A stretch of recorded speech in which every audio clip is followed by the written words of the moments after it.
Superman issue 7 finds Perry White reminiscing about the time he first saw Superman while he was on the roof of the Daily Planet enjoying one of his cigars. He says from that moment on he believed a man could fly, and Superman showed him what he once thought was impossible was now possible, and the day helped change his worldview, and now he thinks it's time he returned the favour. In the present, Perry announces his bid to run for mayor of Metropolis, explaining his recent health scare have gave him pause, and it made him rethink his life and what's important to him, noting how his family and the city are the most important thing in his life. Before he can continue though, the ground begins to rumble and people begin floating into the sky, as if gravity had been turned off. As suddenly as they rose from the ground, they slam into it as the Chained arrives in the city. Perry recognizes the villain as Sammy Stryker, the son of Sebastian Stryker.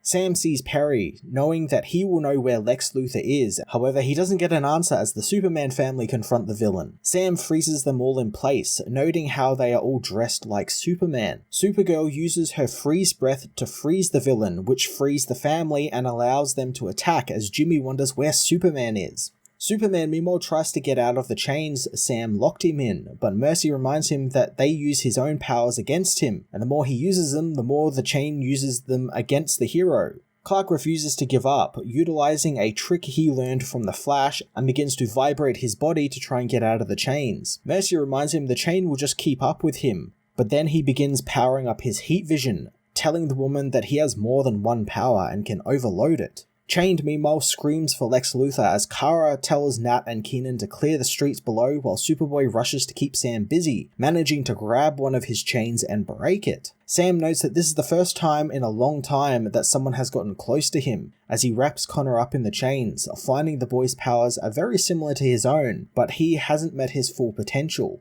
He asks Connor what he is as Superman arrives, punching the villain and telling him that Connor is his family. Sam believes that Luthor still gave Superman his powers, and great ones at that, since he was able to escape from the prison with them. Clark assures Sam that they want to help him, but he notices the same symbol Superman wears on his chest is now above the building that Lex built, and anyone connected to Lex Luthor is no one's friend. The villain violently attacks the Superman family, tossing them away before telling them Metropolis will be punished. He begins by ripping 2 skyscrapers down that are filled with people, and the family get to work, with Connor using his tactile telekinesis to hold the buildings in place, combating Sam's own telekinesis as Kara and Superman clear the building. Sam's power proved too much for Connor and the building comes toppling down, but luckily Superman pushes Connor out of the way as the building falls on him. Supergirl digs through the rubble to get Superman out, telling him they can't even get close to the villain. Clark reminds her that nothing is impossible, and while he hates he has to do this, he knows what he needs to do. Lock him back in the prison cell Luthor created for him, since it's the only thing that can stop his telekinesis. Connor knows that that's just no ordinary telekinesis, it's tactile telekinesis, exactly what he has.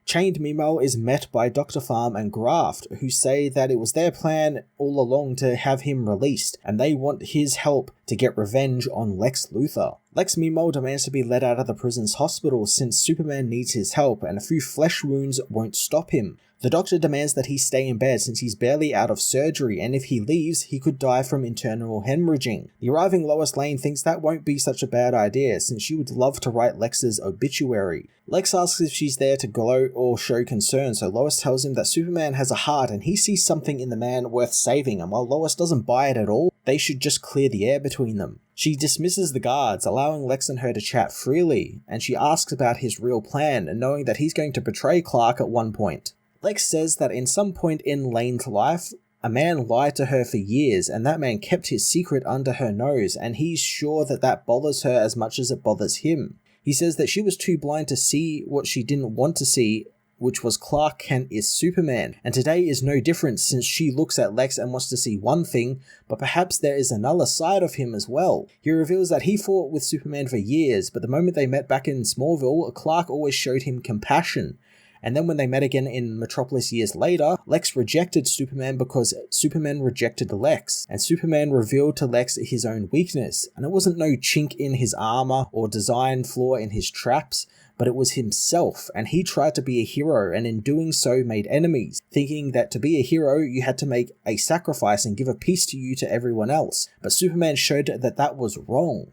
He remembers the age-old question, when you look into the abyss, the Abyss looks back, but begun wondering that what if the Abyss looked back and saw Superman, since he could change the Abyss the way he changed Lex. Lex wants to go and help Superman, but Lois knows that he will win since he always does. But Lex reminds Lois that he remembers seeing a picture of her crying over his dead body once, knowing that Jimmy actually won an award for that photo. Lois thinks that his monologue sounded like a villain monologue, but Lex demands to be let out so he can help save Superman's life. Suddenly, Letitia Luthor, Lex's mother, arrives, telling the man that he was always so obsessed, much like his father. She reveals that when Lex was 4, he could play any melody on the piano he heard, but he couldn't write his own music. Lex is not happy about seeing his mother, surprising Lois since she thought Letitia was long dead. The woman reveals that she was actually holed up on a private island that Lex put her on, but the woman reveals that she left the paradise to deal with Lex's foolish business decision in giving her company to an alien. But since she is still on the board of directors, she is going to have him investigated to see if he had any legal standing to do what he did. Letitia also reveals that she didn't come alone, knowing that Lex would want to see her. Lex is angered that she would bring her, knowing this is no place for a teenager and it's dangerous, as he goes into the hallway to find Lena Luthor, his daughter. Lois wants to know what the hell is going on, as elsewhere, Brainiac knows that his patience will be greatly rewarded, and even though the last son of Krypton escaped him, he won't again, and all of the Kryptonian knowledge he has should belong to him. The villain begins to reminisce about his various run-ins with Superman, knowing the hero should not exist, and he is a mistake and a miscalculation given life. And despite how hard and dark the universe is,